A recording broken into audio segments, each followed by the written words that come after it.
ತಾರೀಕಿಗೆ 102 ನೂತನ ಬಸ್ಗಳನ್ನ ಲೋಕಾರ್ಪಣೆ ಮಾಡಿರುವಂಥ ನಮ್ಮ ಎಲ್ಲರ ಜನಪ್ರಿಯ ನಾಯಕರು 112 ಪ್ಲಸ್ 30 142 ವಾಹನಗಳನ್ನ ಇವತ್ತು ದಿವಸ ನಮ್ಮ ಹಿರಿಯರು ಜನಪ್ರಿಯ ನಾಯಕರಾದಂಥ ಸಾರಿಗೆ ಮತ್ತು ಮುಜರಾಯಿ ಸಚಿವರಾದಂಥ ಶ್ರೀ ರಾಮಲಿಂಗೇಗೌಡ ಸಾಹೇಬರು ಲೋಕಾರ್ಪಣೆ ಮಾಡಿದ್ದಾರೆ.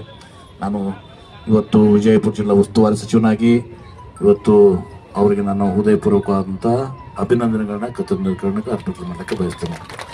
ಈ ವೇದಿಕೆ ಮೇಲೆ ಈ ಪತ್ರಿಕಾಗೋಷ್ಠಿಯಲ್ಲಿ ನಗರದ ಶಾಸಕರಾದ ಯತ್ನಾಳ್ ಅವರು, ನಾಗ್ಟಾನ್ ಶಾಸಕರಾದ ಕಟಕೊಂಡವರು ಹಾಗೂ ಇನ್ನುಳಿದ ನಮ್ಮ ಅರುಣ್ ಪಾಟೀಲ್ರು ಅಧ್ಯಕ್ಷರು, ಸಂಗಮೇಶ್ ಬಬಲೇಶ್ವರ್ ಅವರು ಹಾಗೂ MD ಅವರು, ಇವರೆಲ್ಲರೂ ಕೂಡ ಇವತ್ತು ದಿವಸ ಮತ್ತು ಜಿಲ್ಲಾಧಿಕಾರಿಗಳು, ಪೊಲೀಸ್ ವರಿಷ್ಠಾಧಿಕಾರಿಗಳು, CO ಎಲ್ಲರೂ ಕೂಡ ಇವತ್ತು ದಿವಸ ಗಣ್ಯರು ಕೂಡ ಇವತ್ತು ದಿವಸ ವೇದಿಕೆ ಮಾಡಿದ್ದಾರೆ. ಇವತ್ತು ನಮಗೆ ಈಗಾಗಲೇ ಮಾನ್ಯ ಸಚಿವರು ಹೇಳಿದಂಗೆ ಇವತ್ತು ಹಿಂದೆ ಅವರು ಸಾರಿಗೆ